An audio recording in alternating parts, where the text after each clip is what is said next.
जीव के द्वारा एक शरीर को छोड़कर दूसरे शरीर को प्राप्त करने को विमूढ़ पुरुष नहीं जानते और ज्ञान चक्षु वाले जानते हैं।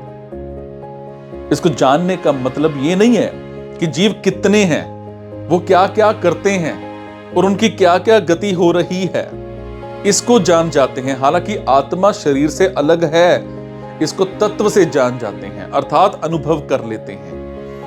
भगवान के आश्रय से साधक का जब क्रियाओं और पदार्थों से संबंध विच्छेद हो जाता है, तब वो अध्यात्म तत्व को, अपने स्वरूप को जान जाता है। सिर्फ अपने स्वरूप को ही नहीं, हालांकि तीनों लोकों और 14 भुवनों में जितने भी स्थावर जंगम प्राणी हैं, उन सब के स्वरूप को भी जान जाता है।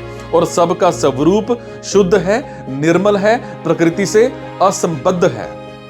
अनंत जन्मों तक अनंत क्रियाओं और शरीर के साथ एकता करने पर उनकी कभी एकता हो ही नहीं सकती, और अनंत जन्मों तक अपने स्वरूप का बोध ना होने पर भी वो अपने स्वरूप से कभी अलग हो ही नहीं सकते।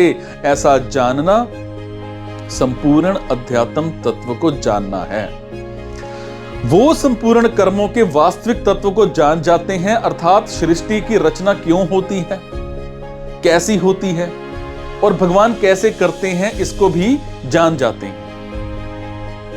जैसे भगवान ने चारों वर्णों की रचना की, उस रचना में जीवों के जो गुण और कर्म हैं, अर्थात उनके जैसे भाव हैं और उन्होंने जैसे कर्म किए हैं, उनके अनुसार ही शरीरों की रचना की गई है। उन वर्णों में जन्म होने में खुद भगवान की तरफ से कोई संबंध नहीं है, इसलिए भगवान में कर्तव्य नहीं है और फलिच्छा भी नहीं है। मतलब यह हुआ कि सृष्टि की रचना करते हुए भी भगवान कर्तव्य और फलाशक्ति से सर्वथा निर्लिप्त रहते हैं। ऐसे ही मनुष्य मात्र को देश काल परिस्थिति के अनुरूप जो भी कर्तव्य कर्म प्राप्त हो जाए, उसे कर्तव्य और फलाशक्ति से रहित होकर करने से वो कर्म मनुष्य को बांधने वाला नहीं होता, अर्थात वो कर्म फलजनक नहीं बनता। मतलब है कि कर्मों के साथ अपना कोई संबंध नहीं है। इस तरह उनके साथ निर्लिप्तता का अनुभव करना ही अखिल कर्म को जानना है। जो अनन्य भाव से सिर्फ भगवान का आश्रय लेता है, उसका प्राकृत क्रियाओं और पदार्थों का आश्रय छूट जाता है। इससे उसको ये बात ठीक तरह से समझ में आ जाती है कि ये सब क्रियाएं और पदार्थ परिवर्तनशील और नाशवान हैं, अर्थात क्रियाओं का भी आरंभ और अंत होता है और पदार्थों की भी उत्पत्ति और विनाश, संयोग और वियोग होता है। ब्रह्मलोक तक की कोई भी क्रिया और पदार्थ नित्य रहने वाला नहीं है।